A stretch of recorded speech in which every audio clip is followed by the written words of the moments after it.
আসসালামু আলাইকুম। আজকে আমরা একটি বই নিয়ে বসেছি। বইটার নাম আমরা দেখতে পাচ্ছি 100 rules of English grammar for any competitive exam like BCS, PSC, university admission, medical and bank. তো আমরা মূলত ইউনিভার্সিটি অ্যাডমিশন এবং মেডিকেল অ্যাডমিশনের জন্য এই বইটি 100 দিনে শেষ করার একটা চ্যালেঞ্জের মধ্য দিয়ে চলতে চাচ্ছি। এই বইটা হচ্ছে একটা বেসিক গ্রামার হ্যান্ডবুক।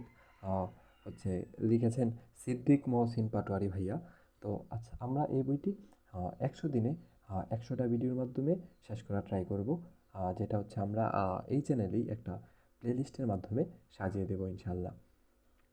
আরেকটা কথা, আর আপনারা সবাই এই ভিডিওর কমেন্ট বক্স অথবা ডেসক্রিপশন বক্স অথবা আমাদের Facebook page, YouTube, community page সব জায়গায় একটু লক্ষ্য রাখলে ইনশাল্লাহ বইটির পিডিএফ অথবা এই ভিডিওর নিচে প্রথম রুল অর্থাৎ রুল 1-এর পিডিএফটা আমি দিয়ে দেওয়ার ট্রাই করব। তো চলুন বেশি কথা না বলে সরাসরি বইয়ে ঢুকে যাওয়া যাক। তো এই হচ্ছে বইয়ের প্রথম দিকের পৃষ্ঠাগুলো আপনাদেরকে যদি দেখাই।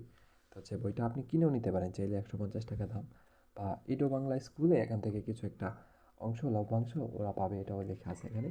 তো এই ছিল বেসিক কথাবার্তা। চলুন আমরা এবার রুল নাম্বার 1-এ ঢুকে যাই। তো রুল নাম্বার 1-এর হেডিং দেওয়া আছে পার্টস অফ স্পিচ। আমার উচ্চারণে কিছুটা সমস্যা থাকতে পারে, আশা করি সেটা আপনারা ক্ষমাসুন্দর দৃষ্টিতে দেখবেন। চলুন। তো পার্টস অফ স্পিচ 8 প্রকার। এদেরকে নিম্নে সংক্ষেপে আলোচনা করা হলো: noun, pronoun, adjective, verb, adverb, হচ্ছে প্রিপজিশন, কনজাংশন, ইন্টারজেকশন।